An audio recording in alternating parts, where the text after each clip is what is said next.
புசு புசுன்னு இட்லி வேணும். நான் ஒரு ஆள் தான் இருக்கேன், எனக்கு தோசை சாப்பிட விருப்பம் இல்லை, இட்லி பாத்திரம் கழுவும் விருப்பம் இல்லை அப்படிங்கிறீங்களா? இட்லி பாத்திரமே இல்லாமல் இட்லி செய்யலாம் வாங்க டக்குன்னு. அது மட்டும் இல்லை, ஒரு ஈஸியாக மெனக்கெடாமல் ஒரு குழம்பும் செஞ்சிடலாம் வாங்க பாத்திரலாம். இந்த மாதிரி ஒரு பாத்திரத்தை எடுத்துக்கோங்க. அதில் அரை பாத்திரத்தளவுக்கு தண்ணி ஊற்றிக்கோங்க. தண்ணி ஊற்றிட்டு இந்த மாதிரி இட்லி துணி இருந்ததுன்னா எடுத்து கட்டிக்கோங்க. அந்த துணியில் கீழே தொங்குற மாதிரி இந்த மாதிரி எல்லாம் இல்லாமல் நல்லா இருக்கணும். இந்த அளவுக்கு சுருக்கம் இல்லாமல் நல்லா கட்டிக்கோங்க.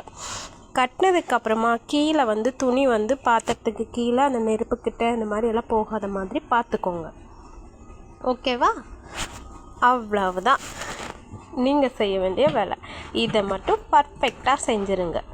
அப்புறம் நம்ம தோசை மாவை கலக்கி அதில் ஒரு கரண்டி ஊற்றுங்க.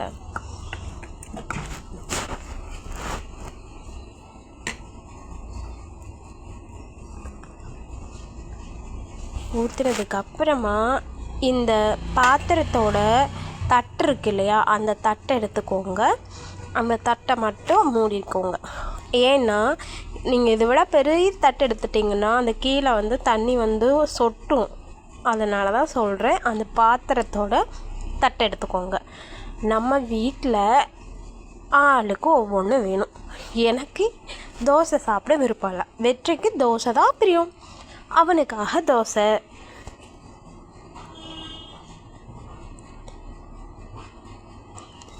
எனக்கு ஒருத்திக்காக இந்த இட்லி பாத்திரத்தை போட்டு கழுவிட்டுருக்க விருப்பம் இல்லை.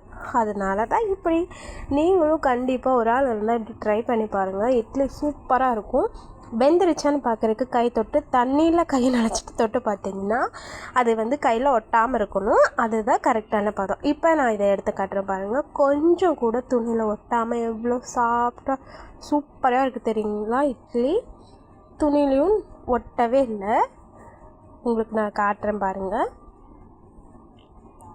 எப்படி துணியில் கொஞ்சம் கூட ஒட்டலை. இந்த மாதிரி இட்லியை ஹாட் பாக்ஸில் போட்டு வச்சுட்டு அதுக்கான சூப்பராக ஈஸியாக செய்யறதுக்கு ஒரு 4 தக்காளி தாங்க. இந்த 4 தக்காளியில் செம்ம டேஸ்ட்டாக ஒரு தக்காளி தனி குழம்பு வச்சிடலாம் வாங்க.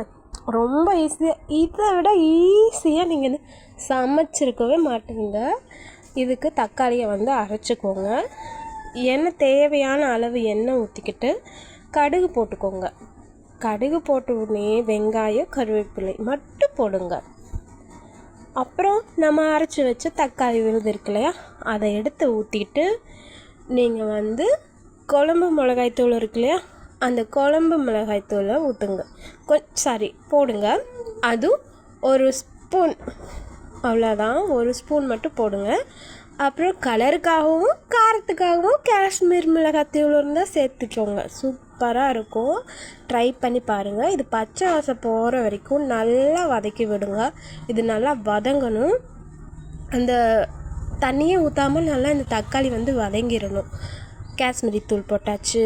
தேவையான அளவுக்கு உப்பெல்லாம் போட்டு நீங்கள் மிக்ஸி ஜார் தக்காளி அரைச்சிருப்பீங்க இல்லையா, அதை உங்களுக்கு தேவையான அளவு தண்ணி ஊற்றி எடுத்து வச்சுக்கோங்க.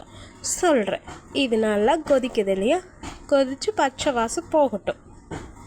அதுக்கப்புறம் இந்த தண்ணி எடுத்து வச்சோம் இல்லையா, அதையும் ஊற்றிடுங்க. என்னங்க தக்காளி குழம்பு செய்யச்சோன்னா இட்லிக்கு நீங்கள் ரசத்தை வச்சுருக்கீங்கன்னு மட்டும் நினச்சிடாதீங்க. இதுவும் ஒரு 2-3 கொதி வரணும். வெயிட் பண்ணி பாருங்கள். Wait and see. தேவையான அளவு உப்பு போட்டாச்சா? மாவுலேயும் உப்பு இருக்கும், குழம்புல போடும்போது பார்த்து போட்டுக்கோங்க. மறுபடியும் நம்ம 2வது இட்லியை ரெடி பண்ணியாச்சு.